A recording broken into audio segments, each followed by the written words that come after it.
Shireen, you're back from Australia. I did see quite a few videos. Vegemite? Yeah. We tried that. Did not hit, no? No thanks. You got to meet koalas? I did. How'd the meeting go? Was excellent. Frederick wasn't super interested in me, but I did meet baby quokkas.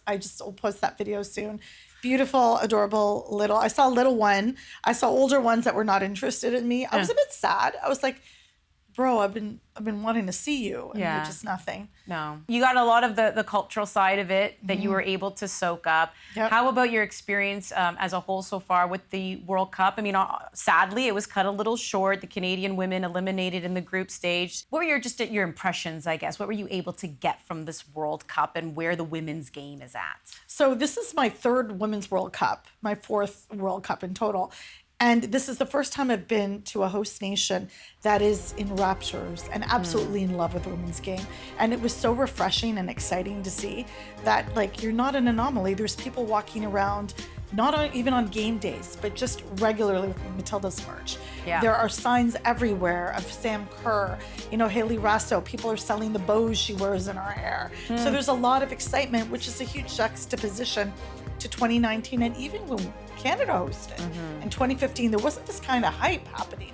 And how have you noticed any type of difference with it expanding as well to 32 teams? There's always this, now this is pretty much a common sentiment across the men's and women's game of any sport. When you add more teams, you're watering it down. Did it feel watered down? Oh, no, it felt electric. Yeah. It felt like invigorated. It's truly felt invigorated. And our colleague Signa Butler tweeted out that for the naysayers, like 32 teams is really working. It's working. There was 8 groups of 4. Pretty simple, but it also made it really edge of your seat because whatever happened with other teams and other matchups affected in terms of points. So while I'm sitting there in the media tribune watching Australia, Canada, I'm checking on Nigeria, Ireland, because if they tied, that would have given us a point. Yeah. So it kept it totally chaotic, which is what we love. This is, of all the World Cups I've seen since I was a child, this is probably one of the most riveting because the surprises, the excitement, the disappointments, it's all part of sport and what makes it so special.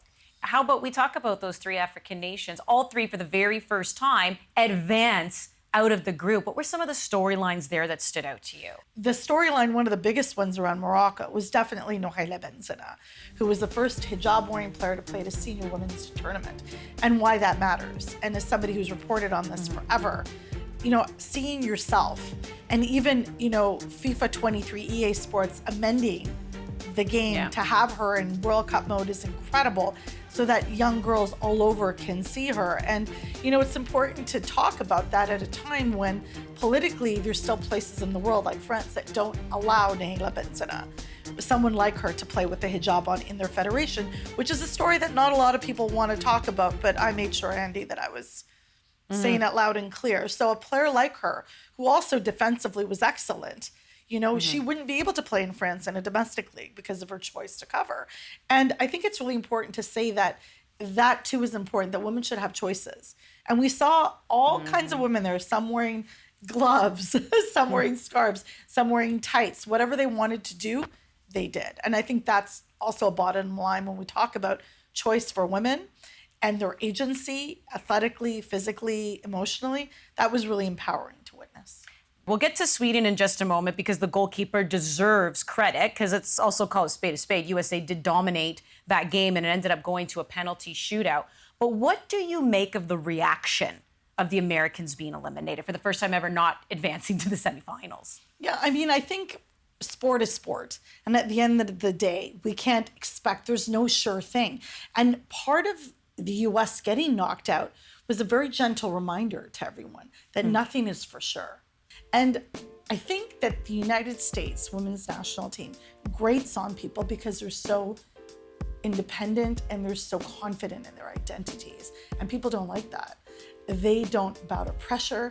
They are affected by commentary because obviously they're human beings, right? And they feel sad. And a lot of their Instagram posts, honestly, Andi, I was scrolling through my Instagram and Lindsay Horan was like sad, and all the words are like heartbroken, devastated. Like they feel it as well, and they like to win, and they didn't win.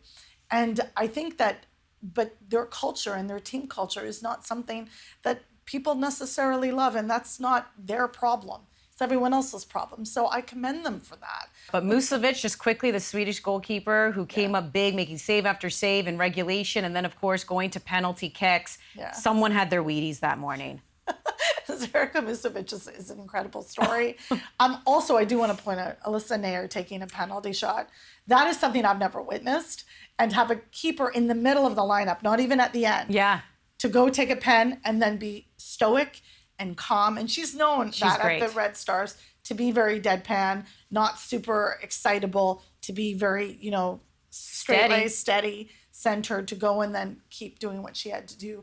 And I think it was a hard to accept because the United States did dominate play in that match. But at the end of the day, that is still the way that the shoe drops. It's the way that it happens. And sport can be cruel. Football can be cruel and it can be magnificent. And that's what we're seeing. As a goalkeeper hugger, I loved everything she was doing. Thank you, Shireen.